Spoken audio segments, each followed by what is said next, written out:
I should be live now auditorily, and you should be live now too. So go ahead and say something real quick. Yeah, you are. You're good. Okay, perfect, perfect. All right, Here we go. perfect, perfect. Cool, let's go here. Boom. All right. So we are live. According to my OBS, though, I'm still offline.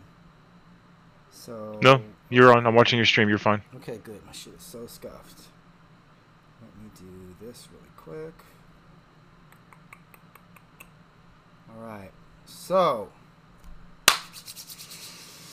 today, I am very grateful to have you, JohnnyBlaze, on my podcast, just you and me. Thank you for coming. Thank you. Thank you for having me, brother. I know you've already been on the podcast a few times, um, and I've been grateful for that as well. But this is special for me because pretty much since I met you, I've been like really paying attention to you, right?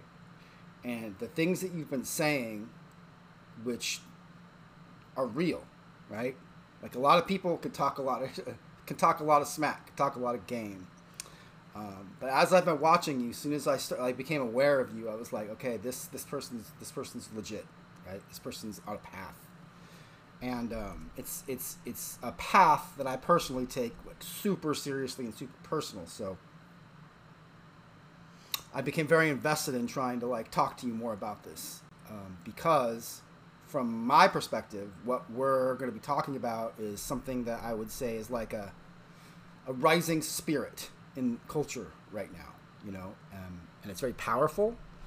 Um, and there's almost like a midwifing quality to this, like a whole new paradigm is trying to be born through like a lot of people, you know.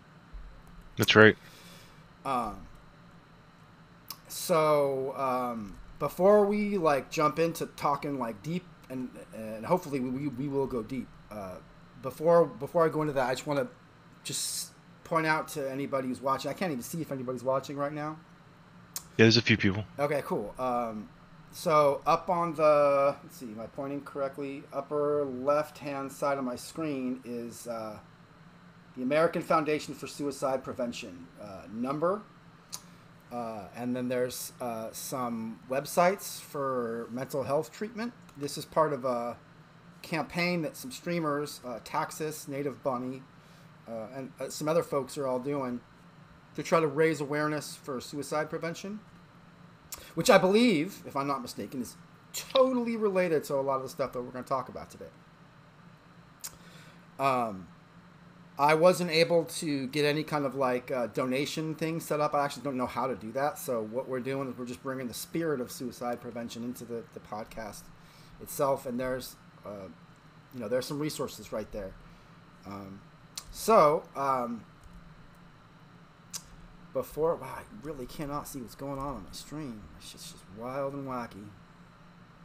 All right, so let's get into it. The topics that we're going to talk about today are healing, psychedelics, and paradigm shifts, right?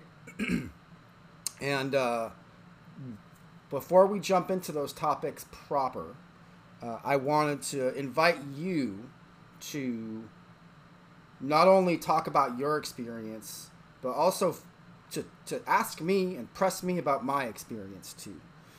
There's like a feedback loop that I hope to create in our conversation at bare minimum that can hopefully perpetuate something bigger than just the two of us. You know what I mean? Certainly. So, I invite you to lead as you feel, follow as you feel, So one of the things that you shared with me a few days ago was kind of your story about like what got you where you are here on your path, right? Mm-hmm. And that was a really big story, right? A rich story. Thank you. Are you able to without like disrespecting the story, kind of, because it was like a 2-hour long discussion. Which Oh yeah. There's lots of detail. There's all kinds of shit I put in there. Right. But yeah, I can share a short version with you. Yeah, please break it down for us. So a short version of how I was delivered in this form.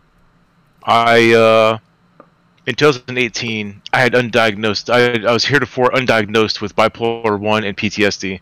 Everything blew apart. My whole life changed. Everything came to a screeching halt. I found myself in an inpatient psych ward for a few days for acute inpatient, like with no shoelaces type stuff.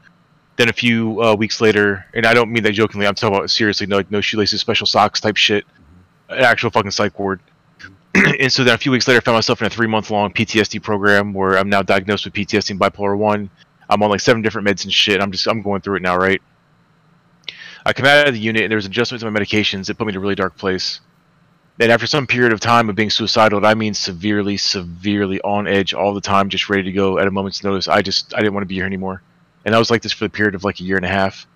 And at some point I said, fuck this. I can't do this anymore. I need relief. I can't continue living like this. It's too much.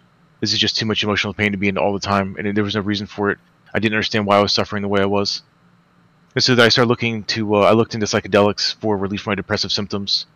And I ended up dosing mushrooms like 25 times in like a 5 or 6 month period, just an abusive rate. But that's what I had to do at the time, right? Like I got through that period and I stopped using it was cold turkey. I just stopped using come like the fall period, right? So I used mushrooms once a week for from April till October. And then I just laid off psychedelics. I didn't trip anymore until the next year, until into the spring of next year. And I was just a little bit better. Like, so I realized after those 25 trips that I was maybe, let's say that if every time you trip, you're just 1% healthier, right? 1% happier, right? So after 25 trips, I'm like 25% happier. And it's like a measurable effect. I feel a little bit better now, right? And so I think to myself, man, there's something to these mushrooms. Like I'm legitimately just doing better now. Like, what the fuck is this? Like, what's happening? And so some more time goes by, and I have my possession. I have DMT, and I order MAOI because I know I understand that MAOI and DMT together is what ayahuasca basically is, right? And so I had this in my possession for like a 6-month period, and then I just wake up one day and I'm like, fuck, today's the day. Like, I feel ready to take this. I'm gonna see what this is all about. And I contact one of my friends. We go through the steps. I ended up dosing correctly. Eventually, it took a few tries. It's not that simple. It's kind of a fragile process to do correctly. But when you do it right, holy shit, brother, holy shit. So June 7th of 2021 is the first time I took a pharmahuasca dose, and pharmahuasca is like a very close cousin to ayahuasca. It's basically the same compounds, just a different way to prepare it and administer it, right? So when I say pharmahuasca, understand that I'm on an ayahuasca experience. It's just a very nuanced difference that's really insignificant. And so I take this dose. I not only do I experience love and happiness, but I become love itself.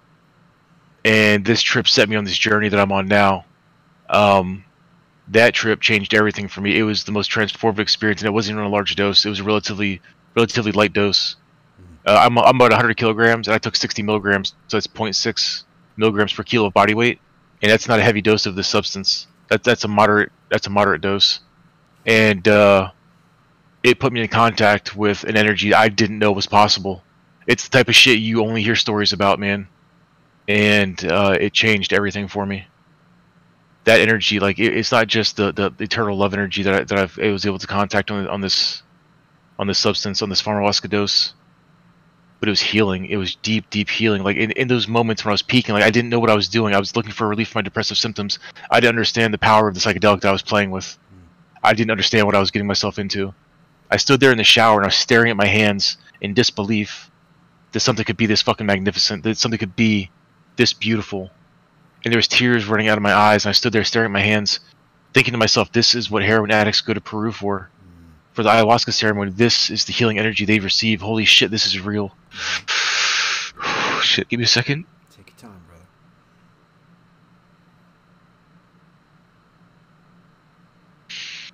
And so now, as I'm tripping balls, and I'm realizing I'm being healed. I'm in the middle of it, right? And I realize this. I'm like, holy shit. Who else needs this, man?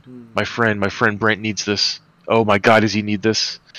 So I come out of my experience and I'm just better. Like, I'm glowing now, right? I'm waking up every morning. I wake up and I clap my hands. I say, today's gonna be a great day, and I'm just fucking here, man. And I'm so fucking good. And this lasts for a full 7 days. And then it fades. On the 7th day, it fades. I'm like, nope, fuck this. I'm not ready to be sad again. I dose again, right? A week later. And there I go. I'm glowing for another week. I'm like, holy shit. This is the most magical compound. If I have to dose once a week to maintain my balance and my mental health for the rest of my life, I'll do this because now I'm not suffering. Holy shit. I'm free of depression. Mm-hmm. Holy shit, what have I discovered? And not that I discovered it, but its impact. Like there's so little research into these things. What the fuck have I stumbled upon though? Right. So then my friend Brent, I go and I have an experience with him, and it was a little challenging in the beginning. His story is one of a cautionary tale about having bad intention to go into a trip, but we got through the challenging trip in his first time. We prepared for a 5-week period, and he learned a few very valuable lessons during that time. Then he came to see me again, and the next dose I gave him was one of healing. It was one of the most magnificent turnarounds in anyone's life that could ever happen. Like I thought, like I was a one-off shot. Like I'm just crazy. I took a drug and I believed it would work, so I'm better. I healed my friend of alcoholism. He'd been alcoholic for 30 years. He was so deeply depressed. He saw the world through a lens of suffering and pain. That's all he's ever known.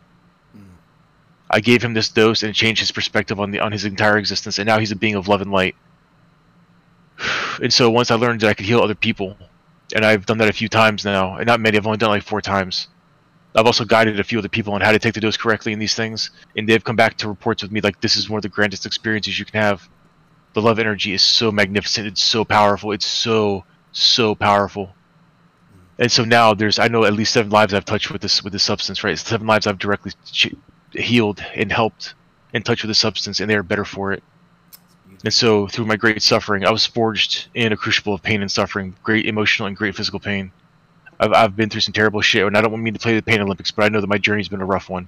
There's people out there who have it worse, and I don't mean to compare. Look, you don't what have I've been to, through you has been don't pretty have to fucking compare to speak on it. In fact, that's kind of the vehicle that we have here. You have the space to talk about it, and since we're talking about suicide prevention, you can't talk about trying to save lives, your own life, or facilitating others saving their own lives, or the network of each other saving each other's lives, without talking about the pain and the suffering. And that whole fallacy of like, I've suffered more than you. Like, fuck that out the way. It's wrought with judgment. That whole perspective is wrought with judgment, and it's not healthy for anybody engaged in the conversation. So it's just a matter of acceptance, right? Right. And everybody's different. Everybody experiences trauma different, and everybody's lives are their own impression. They're deeply impressed by their own lives in ways they're not going to be impressed in the same way on others, which means our pain is going to be personal to us, right? That's right. And that's very true. Discounting that pain is just never going to work. It's never going to work for healing. Right. That's right. That's right. It's a matter of acceptance. And so going through the struggle of the bipolar and the PTSD and the fucking that really, really dark period where I was just so consumed with darkness, going through that, coming out the other side and finding this wellness now, and then sharing it with my friends, and knowing that and so I'm not a shaman, although my friends and I jokingly refer to me as a shaman. I'm not an indigenous person with an ancient history of culture and tradition behind me, right? At best, I'm a neo-shaman. I don't have any cultural tradition behind me. I found something fucking magical that is so powerful and life-changing. I help administer it to my friends when it's appropriate. This doesn't mean that I just give the willy-nilly to anybody. You have to be in therapy. I have certain things you have to be doing for your wellness before you come see me for a dose. Nice. But eventually you reach a point in your wellness and your treatment that it's acceptable, and I will receive you as a friend. Yeah. And man. And so what I really am is more of an enlightened healer. A friend of mine sent me a list of like healer archetypes, and he knew what I was going to find in there, and he agrees with me that I'm more of an enlightened healer with this perspective of love that I see the world through, and my healing capacity. And I mean to sound like I'm arrogant, but my friends tell me that I have a white aura, and I've looked into that, and if you know anything about that, it's a very powerful gift. And I am a healer. I do have healing capability, and I am so blessed and so fortunate to be in this position. I didn't know life could be this good. I'm not mad. Thank you, brother. I get that I get it. I feel like we live in a paradigm where to own your power is to immediately invite like the energy of like, oh, you think you're the shit? Oh, you think you're this, that, or the other? You know what I mean? Yep. So I've received that. Like I get it. Like I totally get it. Here's my thoughts on enlightenment. First of all, there's no end to it ever. No, there isn't. Right? There's no cap. Like, oh, I'm done being enlightened. So enlightenment is really just stages of learning. Yeah, absolutely. Like it's like I would argue that probably most people on the planet experience it multiple times in their life because it's gonna look different for people. But Like the biggest step is like getting to that place where you learn that every day is a lesson to be learned from it, right? Because prior to that understanding, like you really don't learn much. Like the development is very slow. But when you realize that this whole thing is a journey of learning and understanding, when that perspective change happens, you grow so quickly. Like it's like tenfold, 100-fold. It's like a snowball out of control. yeah, You learn so much so quickly. But that first step is the biggest, I think. Just understanding, right? That's a huge step to take. like epiphany is, I feel like, Yeah. a good example. Absolutely. And the reason I'm going there with this conversation around this is to take the conversation of enlightenment away from like this gate kept. Yeah. Oh no, I know, man. Holier than thou bullshit, and bring it down to the fucking like a practical living experience of being fucking alive, right? Yeah. And Absolutely. I would wager that a lot of people probably don't get credit for going through enlightened experiences. Because first of all, we don't have a lot of like capacity to recognize it in culture in the first place. And second of all, there is that wall, that's so true. There is that wall of comparison. Like, oh, enlightenment is a linear stacking, which it's fucking not, right? I would argue it's even deeply personal. You can have someone who goes through an enlightening experience that's completely unique to them. You know, and needs no validation from anybody else, and may never get any validation from anybody else. But it's that person's enlightenment, right? Yeah. One of my favorite taking aways from Vipassana meditation, which is something I've found in my life to be a dope ass tool alongside a lot of the things that we're going to talk about today, was the kind of furious admonition, not admonition, but the furious declaration of the teachers of this practice, like, your truth is what is important, period. It does not matter at the end of the day who's teaching you or what they are teaching you. Your truth is precious. It is unique. And if you don't, you have to own it, right? And owning your truth is I would argue it's a form of enlightenment. For someone to say, no, that's right, brother. It is. That's absolutely right. And that's absolutely right. And that's going to look super fucking different for different people. That's why it's not like a magic wand or a magic bullet that just cures everything. Because two people can have deeply enlightening experiences and be at odds with each other around that. Potentially, you know. So when I have some of my experiences, there's a certain combination of drugs I can take that make me blast off into the stratosphere like no other, right? And so when those hallucinations manifest, it's very Christian what happens. Like, and I don't claim to be religious. I didn't go to church as a kid. Like, I'm not that person. But because I'm a fucking white American, we are the Christian nation, despite what people want to say otherwise. We have a very heavy Christian influence in our laws and our fucking social structure, all these things. And so when I have my deep hallucinations, my deep experiences, it's a Christian experience. It's literally the Abrahamic God comes down and he tells me, like, I'm Jesus. Like, I'm Jesus reincarnate type shit, and I don't want any of that, right? I don't want the burden of all mankind suffering on my fucking shoulders. I just want to help people live a better life, man. But when I have my really, really deep experiences, that's what it tells me, right? But what do experiences like this tell us, right? Well, hold on, before I get to that part, I have another friend who is pagan in his belief system, and when he has his deeply religious experience, his deep meditative experiences, he sees Yggdrasil, the tree of life. That's his all-knowing, all-being entity is a tree, right? A magical, massive fucking tree that brought forth all life in the universe, and that's how I feel so what I see as God, it's the eternal love energy, right?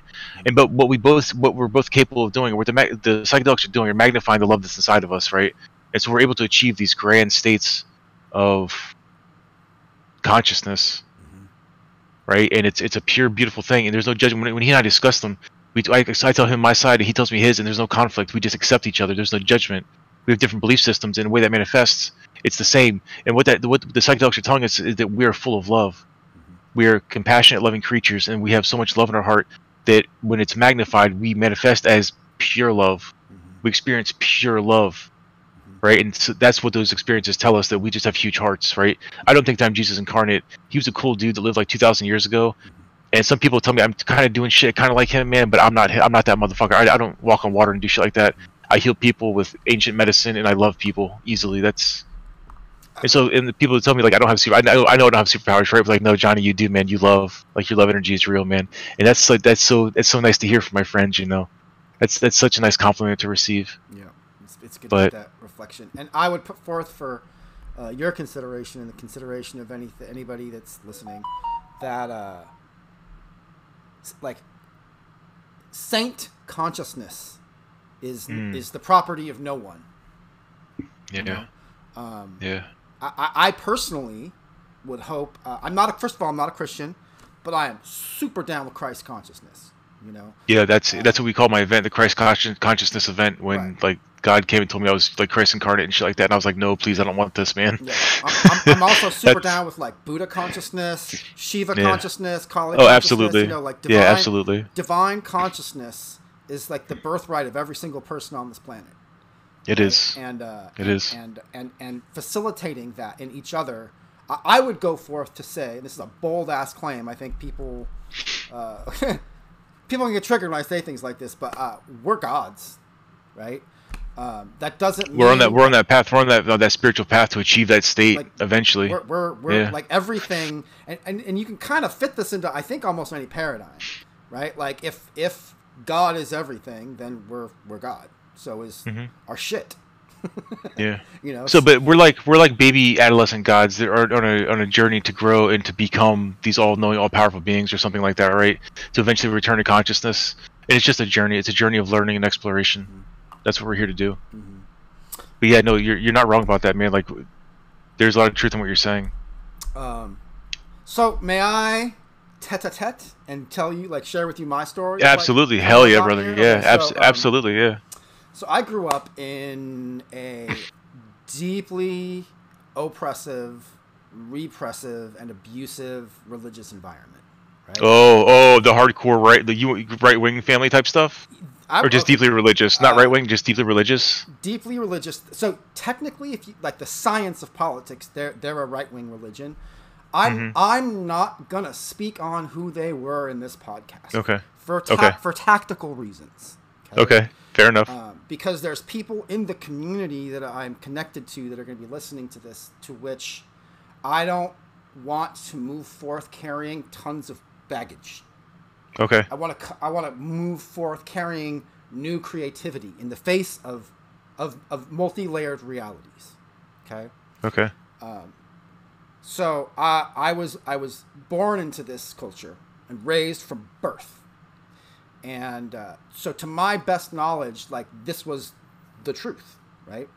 And it wasn't until I was much older, you know, adolescence, pre-adolescence, and that's when the shift started happening, where something inside of me was like, it doesn't feel right. It doesn't make sense, and it doesn't feel right. And I had no support around that, no framework or anything. It was, you know, to use ableist terminology, it was crazy making, right? I tried to commit suicide when I was 17. Clearly didn't succeed. And when I followed through with that unsuccessfully, that's when I was like, well, I already know I'm willing to die because I can't stand this anymore. I can't stand the cognitive dissonance. It just doesn't make sense, doesn't feel right. It just doesn't feel like truth to me. And since I already know that I'm willing to die, and like being in this environment makes me want to die, why not just let go of everything? You know, let go of everything. And I lost everything, right? I basically took a bag, left the house, you know, and this was a culture where you don't leave, you know, you don't leave. And by leaving, I lost all the support of my family to this day. Everybody I grew up with, friends my whole life, just gone. And I was living on the streets. And like, for me, it was so liberating. I was so free. I had nothing. I had absolutely nothing. But I could do whatever I wanted with that nothing. You know, like I could learn whatever the fuck I wanted to learn. I could read whatever books I wanted to read. I could watch whatever movies I wanted to watch. I could do all the things that I was like violently, like with physical violence, like you know, steered to really focus how I was supposed to live my life prior to leaving. And so I found drugs, you know, and in one way, I look at my life, I'm like, yeah, I'm kind of a statistic, right? When I'm able to kind of just step out of my story and what it means to me, I'm like, yeah, I'm just kind of a statistic. It's like abuse, you know, religious programming, trauma, homelessness, drug use. Absolutely, man. No, you're right about that. Simultaneously, though, it's still my story, and it's deeply personal to me. So when I found drugs, the first drug that, and we're going to be talking about psychedelics, right? But drug use is a part of this conversation. So I kind of want to incorporate it, but I eventually want to just focus in. We're going to get there, right? Focusing on the psychedelic aspect. Oh, yeah, no. Yeah, go ahead, man. Right. Go ahead. I got into weed first, didn't like it. I was like, yeah, it just makes me sleepy. It's boring. It's funny. I wasn't aware how damaging meth was until many years later, because I did, like, one of the first drugs I ever did was meth. And me and my friend group were doing it, and we did it healthily. Like, there was never any violence. There was never any lack of, like, people missing out on going to their life and doing stuff. It was literally, I had no idea that, like, meth could destroy lives until I found out, like, through other people's lives many years later. It even got to the point where my friend group, we were like, you know what? We're only hanging out to do meth. And, like, we used to hang out all the time just to hang out. And then we all just kind of organically were like, hey, let's all stop doing that. We're like, yeah, let's stop doing it. So we all kind of, like, didn't see each other for a while, did our own thing, stopped doing meth, and came back and just hung out together. And it was, like, super healthy and organic. It was, and it you know, we'll get into the myths of addiction later on, I think, in this podcast. But the point is that during that time is when I found psychedelics. And the first psychedelic I found was acid. And I still don't know how to describe what that first trip was like. What age? What age is this? 19. 19. Okay. 19 years old. Okay. And all I know is that my brain experienced something where I was like, this makes sense. Everything I've been brought up to be told is true doesn't make sense.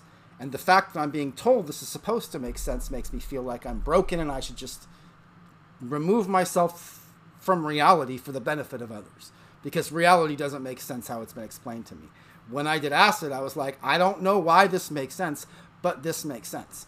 When I came down after that first trip, the big takeaway for me was, okay, the drug didn't do this to me. It facilitated something in my brain, which means my brain can do this without the drug, which means this is already in me. This was already in me before the drug was in my body. That was the big, like, enlightenment for me. It was like, oh, our bodies are capable of doing this. If they weren't capable of doing this, it wouldn't have happened when this molecule was introduced into my being, right? I later went on to experiment with mushrooms. Similar experience. I was in such a raw, uneducated point in my life for so long, right? We didn't have the internet then. I know, man. I know. We didn't know nothing about what we were doing. And I had to hide it. I couldn't talk about anybody about it. I couldn't be like, yo, I had this experience and I saw this, you know, I saw and felt things which make total sense to me, and I feel like I can talk about them, and I couldn't do that. I'm like, people will put me away. You know, they'll either put me in jail or they'll put me in a mental institution. Even though I was like, I've never felt more functional in my life. Never felt more motivated. I mean, I went from suicidal depression to, like, I'm so excited to be alive. And that didn't mean I wasn't still struggling with things, right? But it meant that I knew that there was something else besides the struggle, to which I learned from doing psychedelics and doing them safely with others, where we were just organically, again, no training, no education, like just pure luck, talent, you know, or maybe there's something about us that facilitates such things when we have the capacity to do so safely, you know. It was after doing psychedelics that I was like, well, okay, I want to find out why my body can do this. So I just want to anything that's related to this, I want to learn about. So I started learning about, you know, martial arts, meditation, religion, spirituality. I anything I could get my hands on, anything that could help me understand what the fuck is going on. Like, why do all these things, which are like pushed away, demonized, made fun of, all kinds of stuff, where I felt like I was being like a deviant, for treasuring these things for so long. Why are they so impactful? You know, I eventually started finding, diverse groups of people that were able to teach me things over the years about how to achieve states of consciousness that were completely psychedelic without psychedelics. Forms of meditation, forms of breathing, forms of exercise. I eventually actually found a teacher who was part of an unbroken lineage that stems to Peru, and I was only able to hang in that school, that school of learning, for a few years. It wasn't long. It's very, very, very, very challenging, but that really kind of permanently changed something in me a little bit, that allowed me to kind of reapproach my whole approach to the shifting of the mind and the body and the spirit. And similar to what you see, one of the things I was really inspired about your story, really touched by it, was how when you experienced that first, like, holy fucking shit, this is healing me. Yeah, your first instinct was like, I gotta fucking share this. I just think that's like the dopest reaction. I know there's a compulsion, like when you know that love, when you know that healing energy. Like, the first person I thought was my friend who was so damaged and needed it so badly, and I was able to heal him with it, and what a blessing that whole experience was. But when you know this love energy, like, it's like we carry the light, and it's our obligation to then pass it on to the people that we know that are in our lives, because it's love. It's the purest form of love you could ever imagine, and it's such a great gift. It's such a great gift to be able to pass it on to somebody. Facts. We're in, like, I was talking to you a little bit before the podcast, and like, we're in a way, we're in kind of different worlds. Like, we are in a point in history right now where we could kind of be open about these things in ways that we just couldn't afford to before. So we really are in the second psychedelic revolution that was started originally in the 60s by, like, Timothy Leary, Ram Dass, Alexander Shulgin with his experiments in the 50s even, and Terence McKenna with his explorations in South America and his journeys in the 70s. Like, these are pioneers of what we do, or you and I, of what we do. These are pioneers, and these are men that we should know. If we're going to be engaged in this space, like, these are important men that we should know their history. We should learn their lessons. We should know their stories, because they were great men. And we are in the second psychedelic revolution now.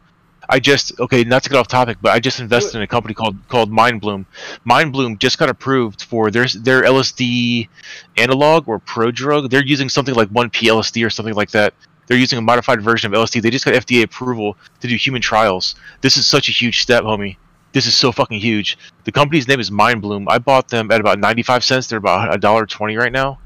And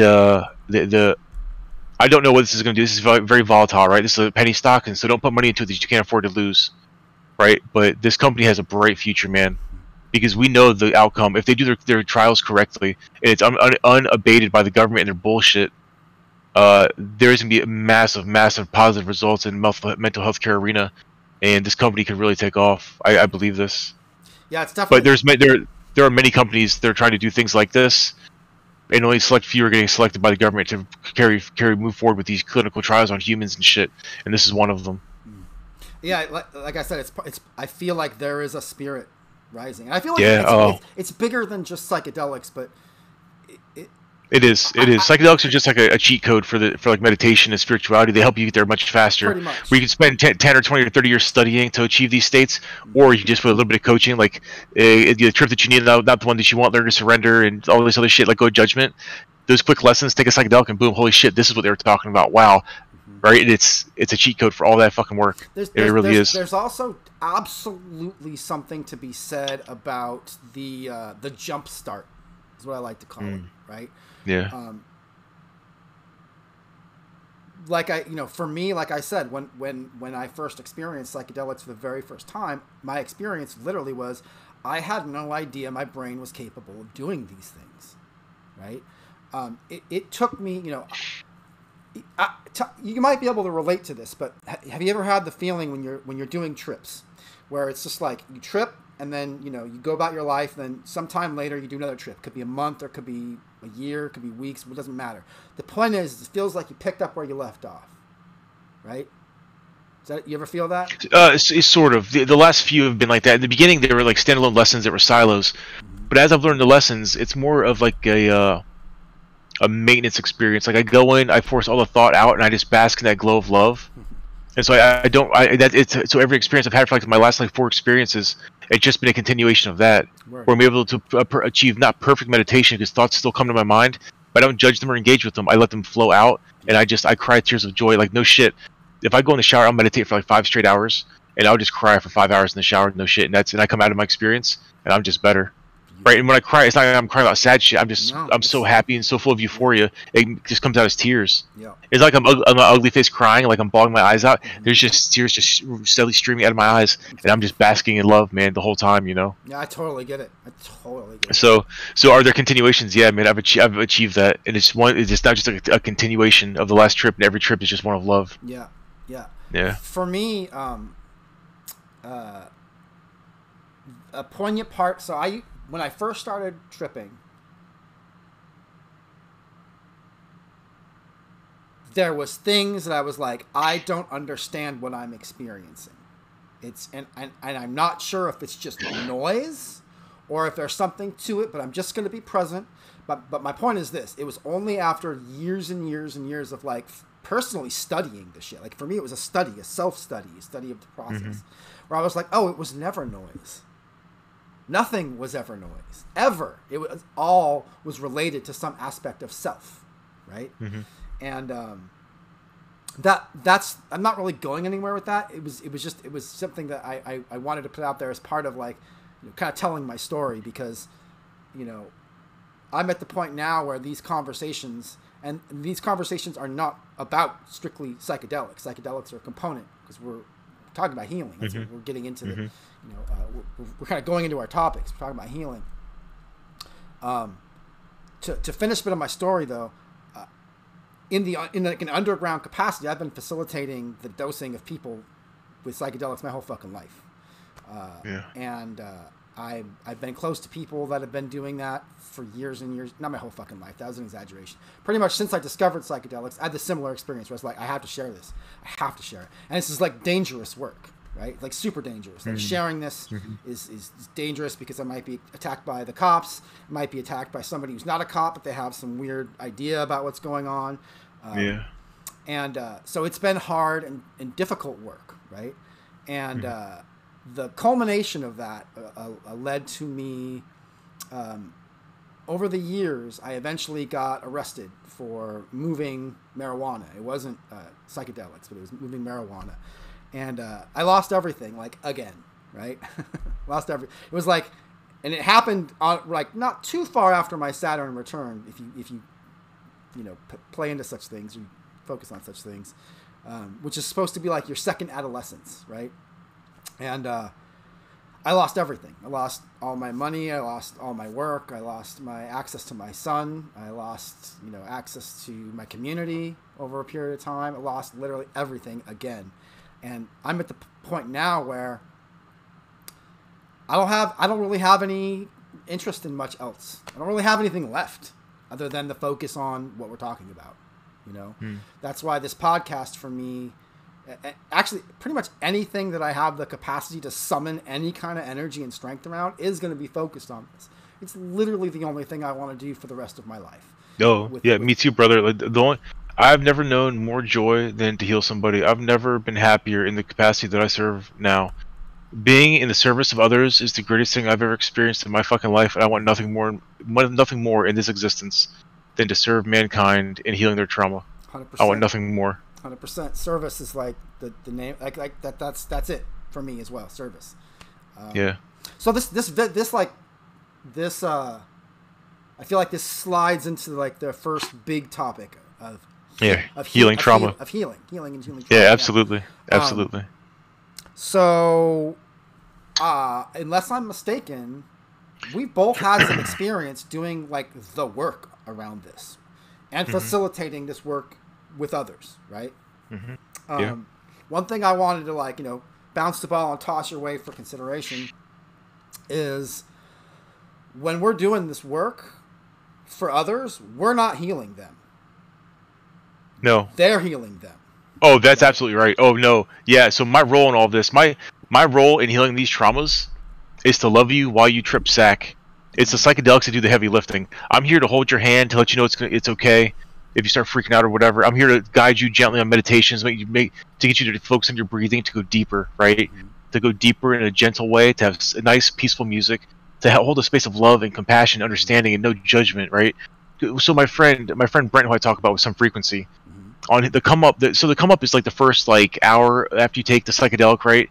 It can be kind of rough sometimes, depending on what substance you take. But for my friend Brent, for instance, when I talk about like love and compassion and no judgment, he was puking and shitting his brains out. He ended up fetal position in my bathtub, and what did I do? I went in and took care of him. I made sure he was okay. I turned the water on for the tub, made sure he got washed up. Not that he was a mess or anything like that. He was just puking and shitting because the come up was kind of rough. It's called purging, right? When you're popping out of both ends like that. Yeah. And there's no judgment. Like when you love your friends, you love them. You take care of them. You comfort them when they're struggling, right? And he was on a very large dose. I was on a dose. I was on half the dose that he was on. He was on double that. That's a strong dose he was on, and he just needed some help. You know what I'm saying, brother? That's what we do. Yeah. And so I don't have a magical ability. I don't do anything special. I just love you and take care of you and let the psychedelics do the fucking lifting and help guide you on your healing journey. We just facilitate that experience. Yeah. That's all. The metaphors that I have found useful in the process are the metaphor of the anchor, right, and the metaphor of the lightning rod. Right. Both are which take skill and strength. You know, the anchor is like being the rock. You know, like being the absolute stable element, right? So that like whenever someone's going through the process, that there's always going to be stability for them to be like, okay, I just need to hold on to something. And that doesn't mean like physically holding on to something. It could just be having someone look at you and be like, you know, your vibe is just super fucking stable, super chill, non-judgmental, like you said, you know. And then there's the lightning rod, right? Like, that's a really dangerous one in my perspective, because you're inviting energies to come to you and through you, right? The biggest example of that I had was the first and only time I actually did like ayahuasca. I've never done pharmahuasca, but I've done like the legit, the real, you know, the crafted potion that's the recipe. Yeah. And I wasn't leading anything, but there was about 5 of us, and when we had all taken our first big dose, and everybody around me started like, it was like kind of all relatively the same time, started kind of writhing, moaning, and then like the puking started, and there was a whole lot of puking. There was a bathroom that people were running into to do plenty of shitting too. Oh yeah. I didn't get any of that. Yeah, listen, brother, me either. I only puke on really large doses. Like the introductory dose is 5.5 milligrams per kilo. I don't throw up until I take 1.5 milligrams per kilo of body weight. Like I'm immune to those introductory levels, intermediate levels of nausea. Nothing happens to me at all. My friends blow chunks after 10 minutes. We take a dose. I'm chilling. They throw up after 10 minutes. Yeah. So some like. Tell me we're not meant for this. We're immune to the nausea from these things that everybody else blows chunks on, right? But to the next level, like even more so than just not being affected by the nausea. I remember it being like, oh my God, like all these folks that are on this journey with me that are, you know, that are invested in this, that I'm invested in everybody having like as much of a healing, enlightening experience as possible. They're really suffering right now, and I'm not, right? And I was like, where am I at in the equation of this? And I was like, okay, I'm just gonna sit down in lotus style. I'm going to be like, bring it. Like, whatever you guys are vomiting at, not actually, like, don't vomit on me, but, like, whatever you're struggling with, let it come through me. And I found this just pure void inside of myself. It wasn't love. It wasn't hate. It was literally nothingness. This void. And I was just like, whatever you got, send it to the void. I got the void for you. Any demons, any struggle, whatever you got to do. And I just remember I could feel, like, these lines of black, like, entropy I imagined coming from people. I was just like taking it all in and just sending it into the ground, just discharging it away, you know. And that was like the most potent example of like the lightning rod that I've ever done. But it's in my experiences in providing people with access to psychedelics and in a safe environment, more than a few times I've had to just use that technique of like, whatever charge you need to discharge, I'll be the conduit for that. And the skill set that needs to be involved, though, is that I'm not going to hold on to it. Mm-hmm. Right? Like, I'm not, if you think that this means I'm going to become something for you, no. Like, you still got to do the work, right? I'm not going to be that reflection that you, I'm not going to become the thing. This is going away. This is going away from both of us. You know what I mean?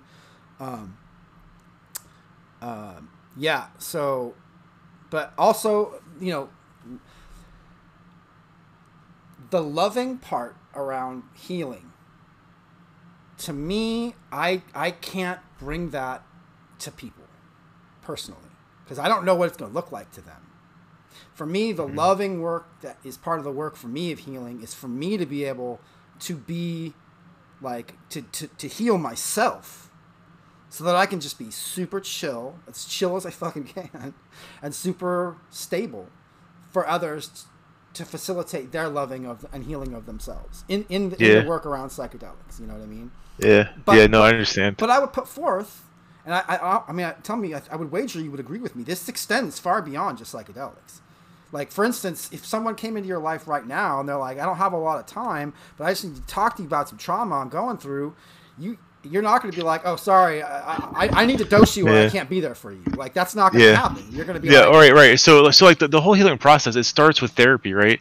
And so before, like I said earlier, before someone comes to see me for a ceremony or a session, like they have to be in therapy, man.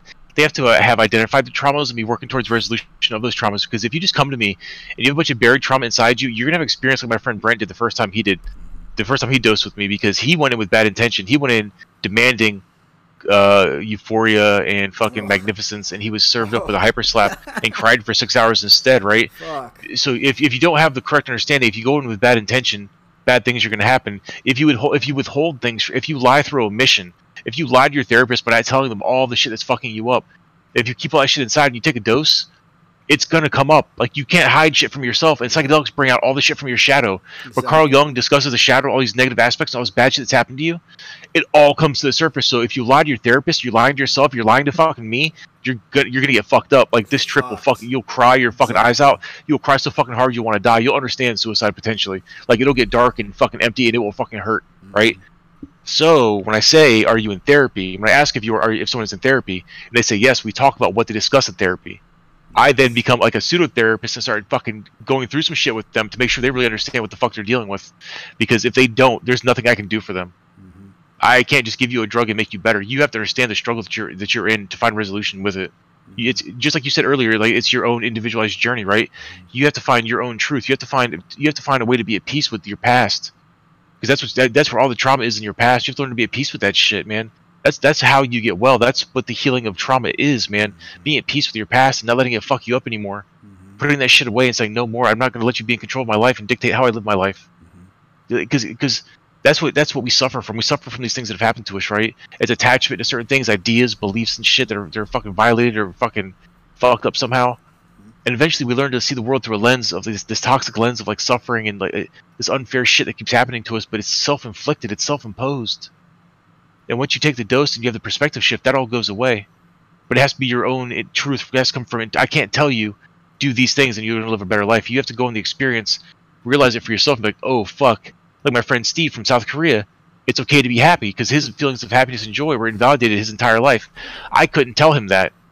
The psychedelics took him on a fucking journey. He had the realization. That was his grand epiphany. He sat up, he took the eye shades off, he said, it's okay to be happy. Right, he's South Korean for real. That's how he sounds. Like, oh my god, I was like, I'm giving myself permission to feel happy. It's amazing. That's right, and it was within his control the whole time. But the way his father conditioned him with his shitty fucking fathering, fucked him up. Right, he was so strict. It's called emotional invalidation. Is what my friend suffered. Right, he learned to be at peace with that shit. He understands that it's okay to be happy. This is the healing we're talking about. Mm-hmm. He's not at peace with his traumas of his past, and he lives a happier, better life. And he's not a very close friend of mine, but he's a friend of a friend who's very close to me.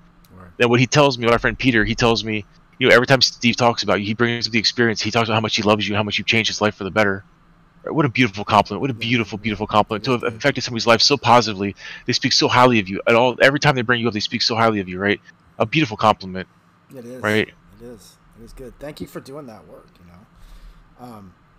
And, you know, again, I just want to revisit this aspect of this conversation, which is about healing. It's like, we don't have anybody here to challenge us. It's just the two of us, and we could just agree with each other all day long. So, you know, to hypothetical this, to like devil's advocate, there's people who are going to hear stuff like this, and if they have no idea where we're coming from, if they've never experienced anything like this, if they've only ever touched the mythology or whatever around any of this stuff, they're gonna be afraid.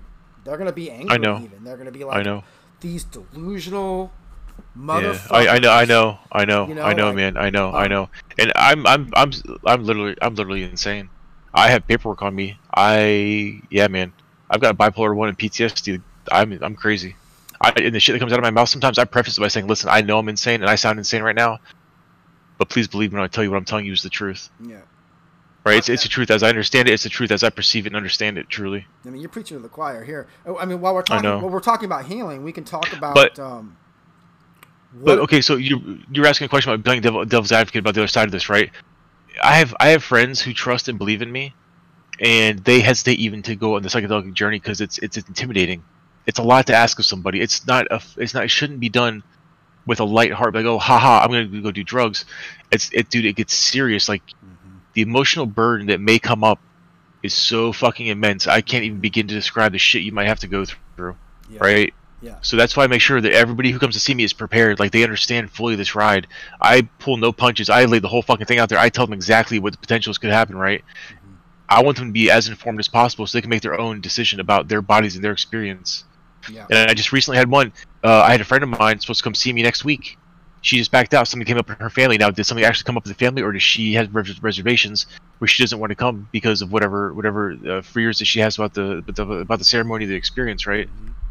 So even people who know and trust me have reservations. So I know that people on the outside of that, people who already have a negative lens when they view me and look at me as a bad person because of the people I associate with and the things that I do, I know they look at me very negatively. I know they have a very negative perspective of things that I do. Yeah, I know they disagree with everything that I stand for. Yeah, it really comes with the territory, unfortunately. And you know what comes up for me is like, I would wager 5 years, this shit's gonna be just science that's just kind of known and accepted. I know, right? I know. And I've been watching the trajectory of this for years and years and years. Like and again.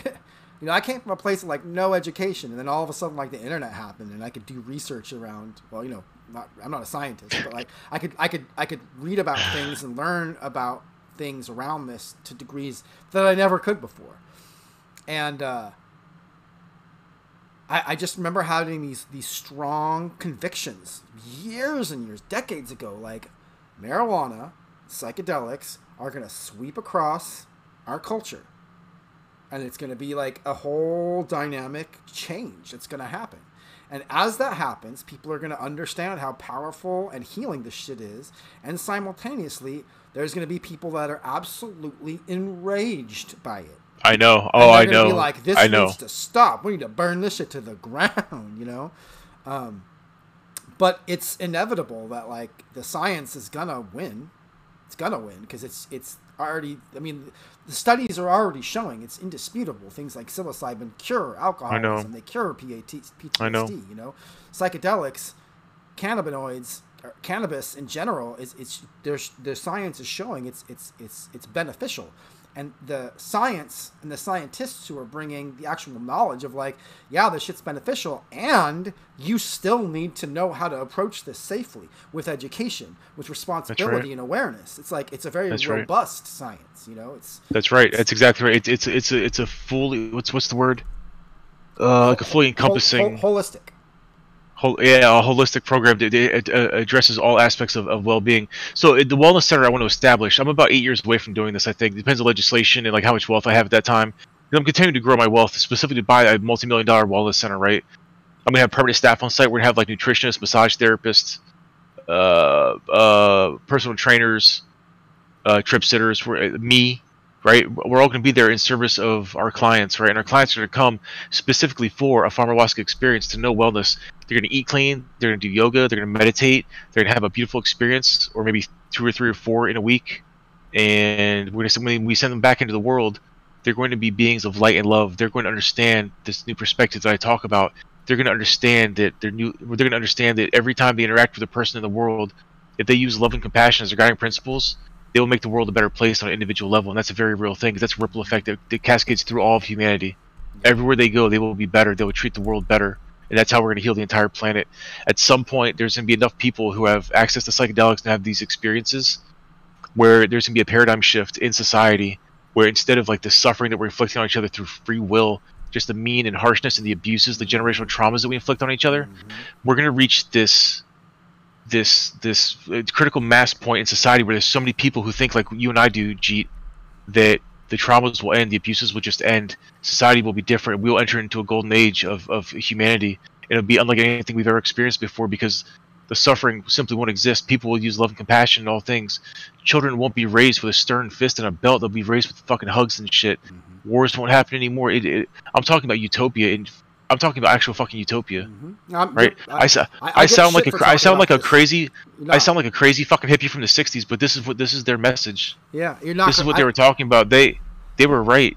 There's a universal unifying aspect to psychedelics. Once you get past all the trauma processing, all the rest of this shit, it's a message of love and compassion for all people. Yep, and this conversation that you're speaking on specifically extends beyond the molecules of psychedelics. Because one of the things I've come to learn in my exploration of this conversation in general is you can achieve these states without psychedelics. Absolutely. That's true. That's very true. Yep. One of the most impactful trips I've ever had in my life was completely sober through disciplined, like ritualistic breathing practices over periods of days and meditation. You know, some of the trips, quote unquote, that I've had on just sitting down and meditating in a structured, disciplined fashion have been like as impactful, if not more, than taking a drug, because I was able to like really bridge that gap of like, yep, I knew it. I knew when I took this shit years ago, the shit was already in me. It was never about the drugs. It was always about my body and my mind and my spirit, and not me as an individual, but me as a human. And it's not just me at all. You know, it's not me by any extent. It's our birthright as people. You know, there's forms of exercise. There's people that can achieve psychedelic trip states through through prayer. Well, that's really loud. The bag. Yeah, this. Yeah. That's loud. really loud. Really? Super loud. Yeah. Okay, my bad. It's okay. But yeah, I mean, people that have a practice of prayer, you know, as a form of meditation, not that's right. Thank you for clarifying, because prayer and meditation are the same thing. It just, if you're spiritual, it's meditation. If you're religious, it's prayer. That's the only differences. Dance. You know, I've met so many people who completely sober have incredibly ecstatic psychedelic experiences by just dancing all night.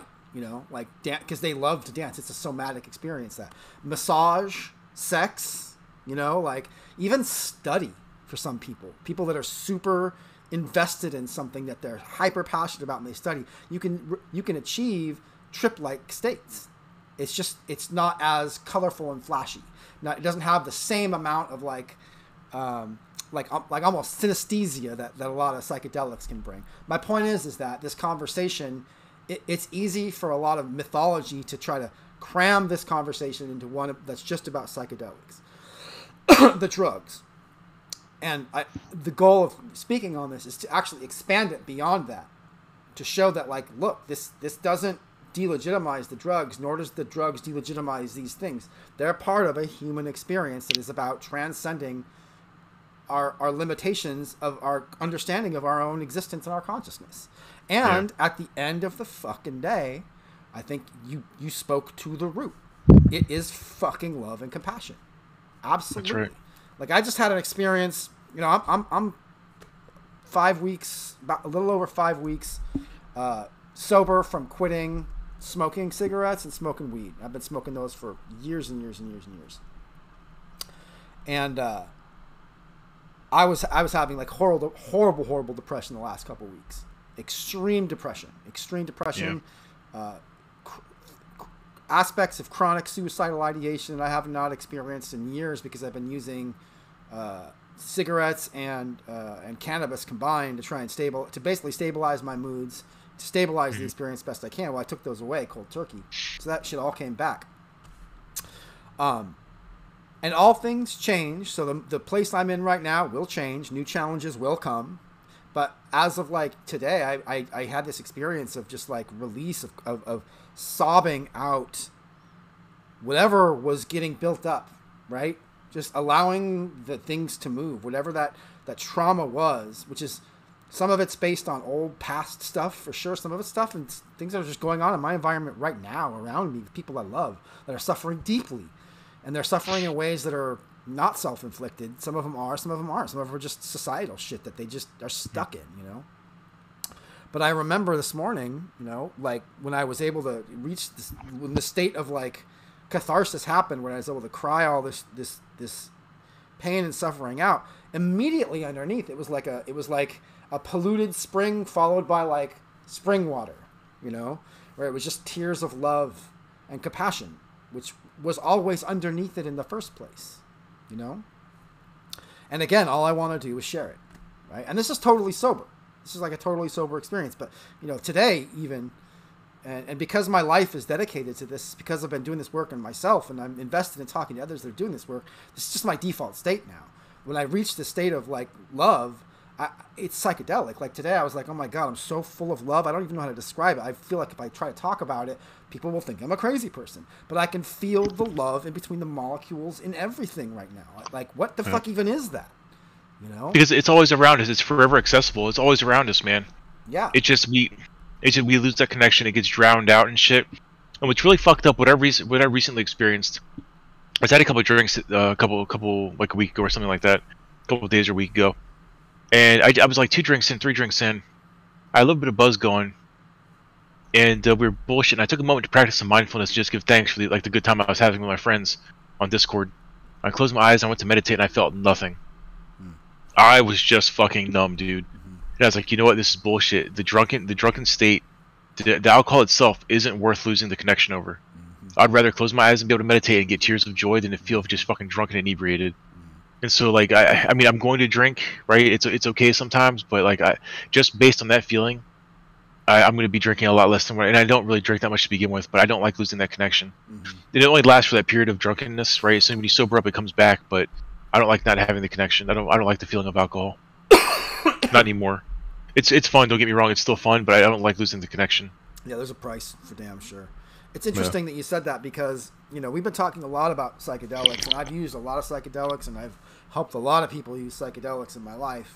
And all that being said, I'm at a place now in my life where on like a strictly scientific level, it's not moral, it's not like ideological or at all. I'm pretty much over psychedelics, personally. You know, right? Like Timothy Leary said, when you get the message, you hang up the phone. It's not even about the message, though. Here's the thing: is that I found Vipassana meditation 7 years ago. Blew my fucking mind, right? And I would put forth as a caveat that like some of the prior meditations and practices that I'd done really diligently for years prior kind of primed me to experience what I did in meditation. However, I've done it again since and watched other people have just paradigm shattering experiences. I was at a meditation sit this last June in 2021. This woman had a fucking full-blown like Kundalini orgasm in the middle of the whole meditation room. You know, there's like, you know, 50 people all meditating silently. The silence is like crisp. It's so like, it's a cone silence. And this woman, like, it cracked me up because I knew what was going on because it's not my first time there. And I knew that she was like having a full on like awakening, and it pretty much sounded like she was coming. But I knew she was like much more. It was much more than that, you know? Yeah. And I ended up talking to her afterwards, and I was like, hey, I'm sorry to bother you. When the whole thing was over, because you have a vow of silence when you're in this process. You can't speak for days.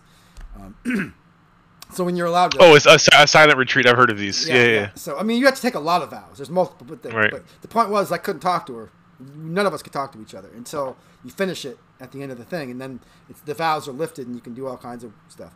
And but I remember I approached her. I was like, hey, really sorry if it bothers you, but were you the woman who had that kind of... a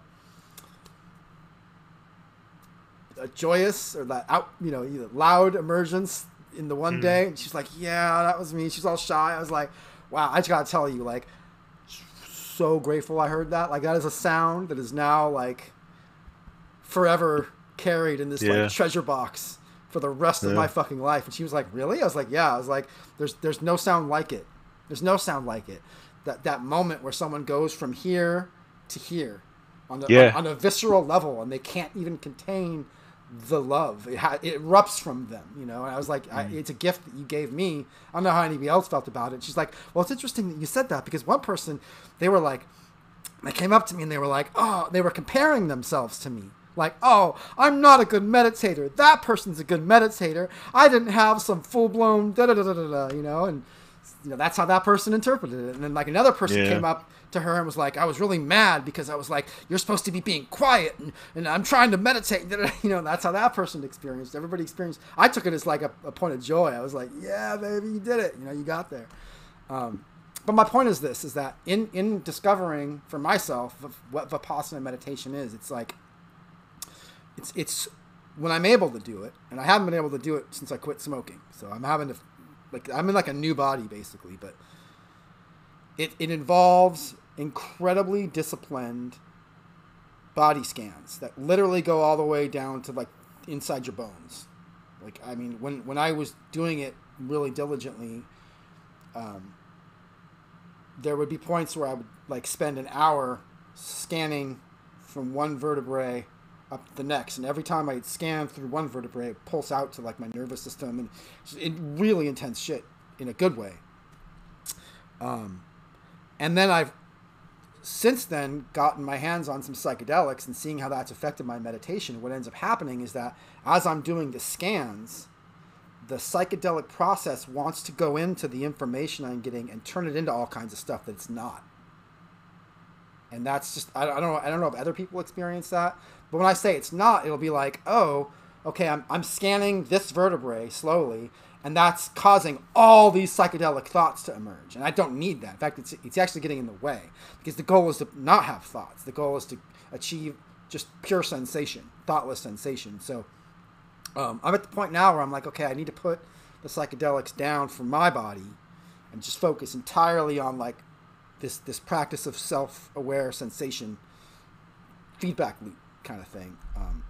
And I'm still working on that. Like I said, I just quit smoking this New Year's, so I feel like I literally have like I'm making a new body, and it's very unfamiliar to me. So even my meditation practices are like totally new and different. So it's wild. Nice, man. So we've been going for an hour.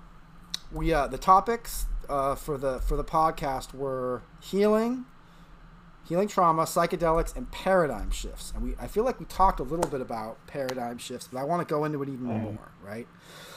This is like some future vision shit, right? And you kind of already talked about it when you were talking about like utopian ideals. And when you started bringing that up, I was like, yes, I'm super into that. And I get people give me shit for talking about this all the time, and I don't give a damn. I will die on this hill. I'm literally okay with dying on this hill. And there's something I wanted to put forth for your consideration around the idea of utopia and also the contrast of dystopia. Okay, as creative divine beings, we can do whatever we want, right? There will always be consequences, but like really the limits are probably a lot more elastic in our existence than we probably even realize. All of our language has been invented and evolved and reinvented over time, right?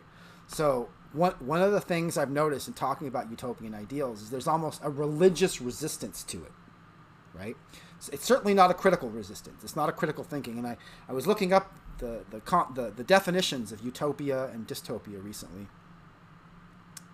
And there's a redefining of utopia that I want to put forth that I think is actually practical. And the only resistance I think we'll get is people who are like, no, words are not allowed to change. You know, like that. Like, I refuse to redefine it because if we change things, then that means that change is happening, and the change itself is bad. Things have to stay the same, you know? That's the only resistance I can imagine. So if you look at the definition of utopia, actually, I'm going to look it up, like, straight up. Actually, I don't even think my computer can handle that right now while I'm streaming, but it's basically defined as, like, a perfect world, right?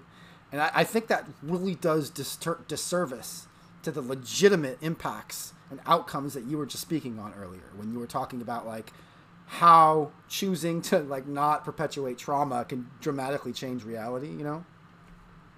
And so I would put forth for like thinking, for consideration to you and to anybody who's watching this and watches this later, that if we can redefine utopia as a societal form of organization where we're not actively integrating hurting each other into our organizing processes, that is a much more practical application of the idea of utopia than a perfect world. Because there's... Hold on. Can you adjust your microphone settings to be more sensitive? You keep cutting out, man. I think I might be clipping. Hold on a second. Check. Check. Okay, so how's that? Check 1 2. Check 1 2. All right, go ahead. All right, cool. So what I would put forth for consideration is that a practical way of redefining utopia is an organizational social system that doesn't actively use the process of hurting each other as a foundation for organizing. Okay? So currently utopia is defined as like a perfect world, right? And I just think that's rubbish. Because there's never going to, like, even if we choose not to hurt each other and we, like, get really good at not hurting each other and not traumatizing each other, there's still going to be pain and suffering, right? People are still going to have accidents. There's still going to be natural disasters. Right. Yeah, but that's a small fraction of the current suffering. The current suffering is inflicted by pure sheer free will. Right. The vast majority of suffering comes from free will, by choice. Yeah. Right. Accidents and, like, physical ailments, those are things that we don't have so much control over. Like, bad shit's still going to happen. Right. But exactly. to stop inflicting the suffering on each other is the goal of the utopian society. The other shit might still happen, right? But it's what we do to each other, what we have absolute control over. Exactly. We have absolute control over that. Exactly. So to claim that a world is perfect, like, we're not doing the actual practical word justice.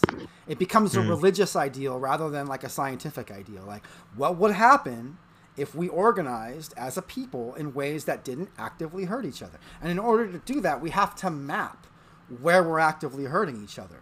And there's, like, that's kind of been, like, one of my most passionate works. Like, literally,